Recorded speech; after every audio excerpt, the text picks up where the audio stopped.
Quand on pense à la mafia, on imagine tout de suite des fusillades, des parrains charismatiques. Mais l'histoire est bien plus profonde que ça. Aujourd'hui, on ne va pas juste se raconter des histoires de gangsters. On va décortiquer comment ils ont monté une véritable, une multinationale du crime. Une machine pensée pour leur survivre à tous. Alors la question, elle est là, énorme. Comment est-ce qu'une poignée de voyous des rues a pu construire un empire criminel capable de rivaliser avec des entreprises et même de défier les gouvernements? C'est fou quand on y pense. Pour trouver la réponse, il faut faire un petit voyage dans le temps. Direction le début du XXe siècle, juste avant que tout bascule. Et c'est parti. Notre point de départ, c'est Chicago. À cette époque, Chicago, c'est une ville où le pouvoir ne se négocie pas dans des bureaux, non. Il se prend dans la rue. Et à la tête de tout ça, on a des chefs qui dirigent par la peur et la force brute, pure et simple. Et le grand patron de l'époque, c'est lui, Giacomo Big Jim Colosimo. Faut bien comprendre, ce type était le roi de la prostitution à Chicago. Un empire, c'est vrai, mais un empire à l'ancienne. Il était focalisé sur ses raquettes traditionnelles et il a complètement raté le coche. Il n'a pas vu l'opportunité gigantesque qui se profilait. Et cette erreur de vision, elle va lui coûter très, très cher. Sa vie, en fait. Et elle va changer la face du crime organisé à tout jamais. Et là, on voit bien comment le pouvoir passait d'une main à l'autre. Oubliez les réunions de conseil d'administration, hein. Là, ça se réglait à coups de calibre. Ce qui est dingue, c'est la rapidité, la violence de ces successions. Regardez, Colosimo se fait descendre. Boum! Son neveu Torrio prend la relève. À peine quelques années plus tard, Torrio échappe de peu à la mort, il prend peur et il passe le flambeau à son bras droit, Al Capone. C'était le chaos total. Mais tout ce chaos, toute cette violence, ça tournait autour d'un truc, d'une source de revenus absolument colossale. Un événement qui a tout changé, qui a transformé des petits gangs de rue en une véritable entreprise nationale. La prohibition. Le concept du bootlegging, c'est la clé de tout. En fait, en interdisant l'alcool, le gouvernement américain a fait, sans le vouloir, le plus beau cadeau du monde au crime organisé. Ils ont créé un marché noir gigantesque. La demande pour l'alcool a explosé.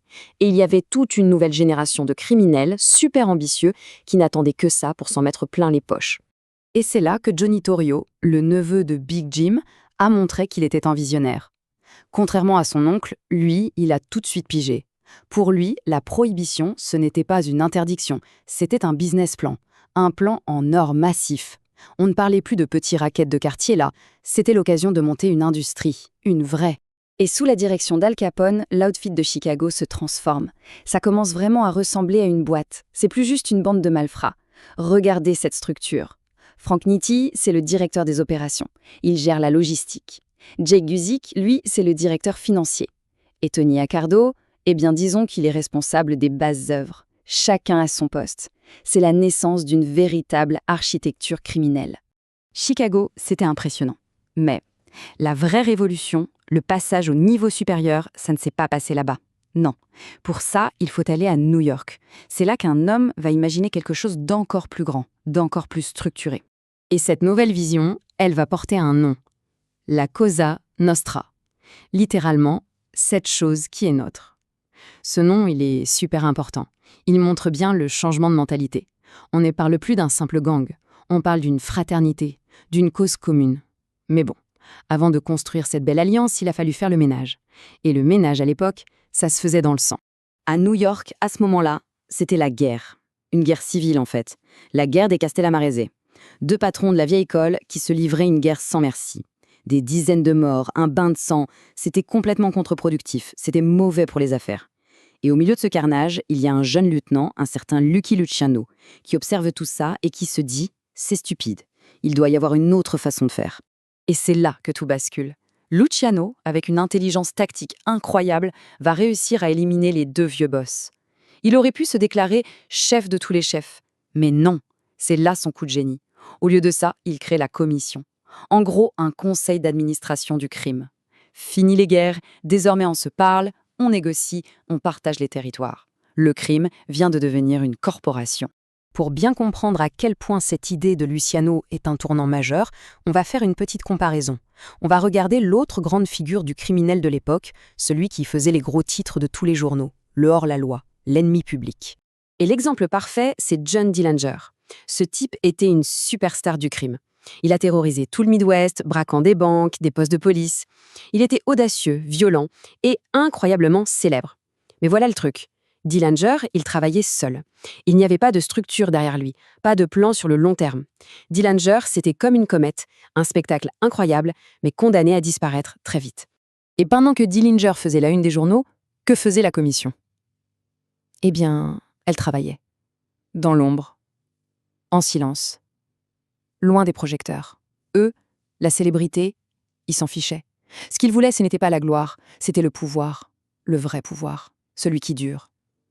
Alors ils infiltraient les syndicats, les entreprises, et bâtissaient brique par brique un empire invisible, mais infiniment plus puissant. Et c'est exactement ça la différence fondamentale. L'éclat contre la discrétion, la célébrité contre l'efficacité. Et ça nous amène à la question de l'héritage. À la fin, qui a vraiment construit quelque chose qui a duré? Jetons un œil à leur destin, c'est assez parlant. Frank Nitti, suicide. John Dillinger, abattu par le FBI. Bugsy Siegel, assassiné. Même l'architecte de tout ça, Lucky Luciano, finit en prison, puis déporté. Si on les prend un par un, on peut dire qu'ils ont tous perdu à la fin. Mais ce serait passé à côté de l'essentiel. Parce que voilà le point crucial de toute cette histoire. La plus grande création de Luciano, ce n'est pas son propre empire. Non, c'est la structure, c'est la machine elle-même. Les hommes, eux, sont passés, ils sont morts ou ont été arrêtés. Mais la machine, elle, a continué à tourner. La commission a survécu à tous ses fondateurs. Quand un patron tombait, un autre prenait sa place et le business continuait. Et ça nous laisse avec une dernière question. L'ère des gangsters à l'ancienne, c'est terminé, c'est sûr. Mais l'empire qu'ils ont bâti, cette structure, cette idée d'un crime organisé qui fonctionne comme une corporation, est-ce qu'elle s'est vraiment effondrée ou est-ce qu'elle a simplement changé de visage? C'est peut-être ça, finalement, le véritable héritage de ces architectes du crime. Et si la naissance de la mafia américaine, ce n'était pas juste une histoire de guerre des gangs?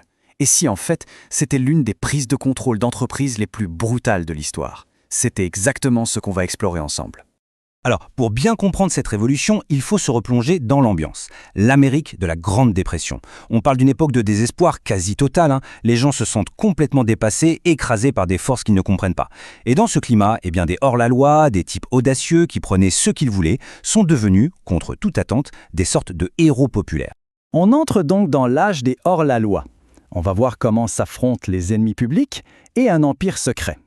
Le truc, c'est que pendant que tous les regards sont tournés vers ces fameux ennemis publics, une autre révolution bien plus grande, bien plus ambitieuse se tramait dans l'ombre. On parle là d'un véritable empire secret.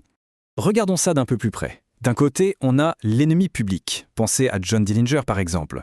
Ces crimes, c'est du grand spectacle. C'est fait pour faire la une des journaux. Et de l'autre côté, l'empire secret, la mafia. Là, c'est tout l'inverse. L'approche est totalement différente. La discrétion avant tout, la stratégie. Et un seul objectif en tête, construire un empire économique qui dure très très loin de la gloire d'un jour. On va s'intéresser au patron de l'Ancien Monde. Un empire qui était bâti sur le vice, mais pas vraiment sur la vision. Et pour bien saisir l'ampleur de la révolution qui s'annonce, il faut justement regarder ce qu'il y avait avant. Le crime organisé, à l'époque, était contrôlé par ces fameux patrons de l'Ancien Monde. Ils avaient du pouvoir, oui, bien sûr, mais c'était un pouvoir qui reposait sur le vice, sans la moindre vision pour l'avenir.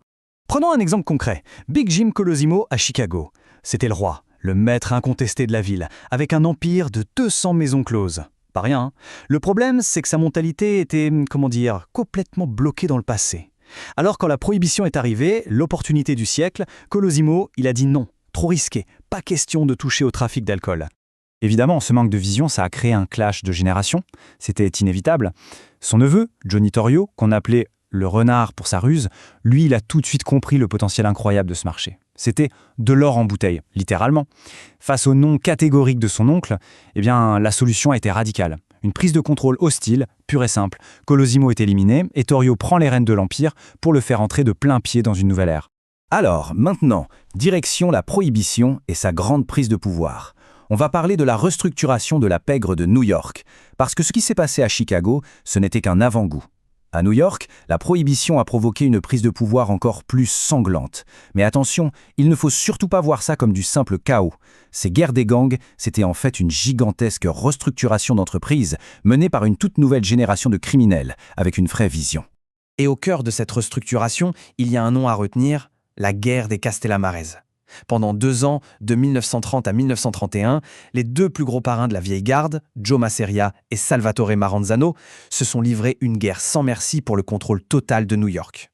Et cette guerre, elle a fait voler en éclats toute l'ancienne structure. Ça a laissé la place pour quelque chose de totalement inédit. Et au milieu de tout ce chaos, il y a un jeune loup qui joue sa propre partition, un certain Lucky Luciano. Et sa stratégie est brillante. Au lieu de choisir un camp, il joue sur les deux tableaux. D'abord, en avril 1931, il trahit nos propres boss, Masseria, et le fait assassiner. Quelques mois plus tard, quand Maranzano se proclame capo di tutti capi, le chef de tous les chefs, eh bien Luciano le fait aussi éliminer. On est en septembre. En l'espace de 6 mois, il a décapité les 2 familles rivales. La voie est totalement libre pour sa vision. On arrive maintenant au moment clé. Comment forger un empire criminel ? Comment passer de simples gangs rivaux à un véritable syndicat national ? C'est le point culminant de cette histoire. Parce que Luciano, il ne s'est pas juste contenté de prendre la place du tyran. Non, il a construit un empire entièrement nouveau. Il a pris ce chaos de gangs qui se tirait dessus et il l'a transformé en un syndicat du crime national. Une machine incroyablement bien huilée. Cette nouvelle organisation, elle a un nouveau nom, la Cosa Nostra. Littéralement, cette chose qui est la nôtre. Et le nom est important. Ce n'est plus juste un gang. C'est une alliance à l'échelle nationale de familles criminelles. Elles ont une vraie structure, inspirée bien sûr du modèle sicilien, mais complètement repensée pour l'Amérique. Et comme n'importe quelle grande entreprise, il faut un conseil d'administration. C'est là que Luciano crée la commission. C'est ça, le board de la Cosa Nostra. C'est l'instance dirigeante qui rassemble les patrons des familles les plus puissantes. Et leur objectif est très clair. On arrête les guerres intestines, on règle les différends en interne et on gère ce syndicat comme une seule et même corporation. Alors, quelles sont ces nouvelles règles du jeu ? C'est le cœur du système de Luciano, un véritable business plan criminel. Règle numéro 1, on arrête les guerres. C'est mauvais pour les affaires, ça coûte une fortune. Règle numéro 2, on établit des territoires clairs pour chaque famille, un peu comme des franchises. Règle numéro 3, la violence n'est plus anarchique. Elle devient un outil stratégique qui doit être validé par la commission.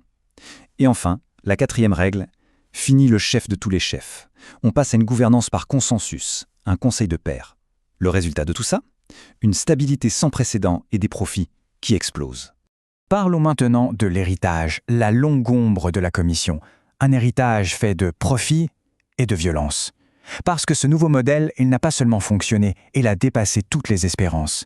Il a projeté son ombre sur tout le XXe siècle, laissant un héritage incroyablement complexe, un mélange de profits faramineux et d'une violence froide, calculée. Mais il faut être très clair sur un point. Ce nouveau système a apporté une certaine stabilité, c'est vrai. Mais il n'a absolument pas mis fin à la violence, pas du tout. Il l'a juste déplacée.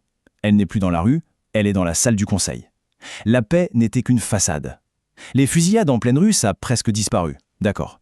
Mais la violence, elle est devenue plus corporate, plus stratégique. Elle sert maintenant à régler les successions, les opéras hostiles. Regardons un cas d'école qui illustre parfaitement ça, l'année 1957. On a Vito Genovese, un directeur, si on veut, avec énormément d'ambition. Il veut la place du grand patron. Alors il ordonne une tentative d'assassinat sur son boss, Frank Costello. Costello survit, mais il a compris le message. Il prend sa retraite immédiatement.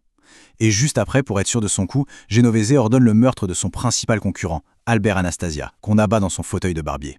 C'est l'équivalent d'une OPA hostile, mais version mafia. Et la question c'est, pourquoi toute cette violence ? Quel est le moteur ? C'est l'argent, évidemment. Regardez ce chiffre, 100 milliards de dollars. C'est une estimation, bien sûr, mais ça donne une idée des revenus annuels mondiaux générés par ces organisations. La restructuration de Luciano, au final, a tout simplement créé l'une des entreprises les plus rentables et les plus pérennes de l'histoire. Une entreprise complètement illégale, mais une entreprise quand même.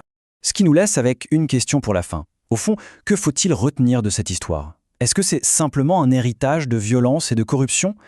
Ou est-ce qu'il faut y voir aussi, d'un point de vue purement stratégique, une sorte de masterclass en innovation criminelle ? La réponse, évidemment, n'est pas simple du tout.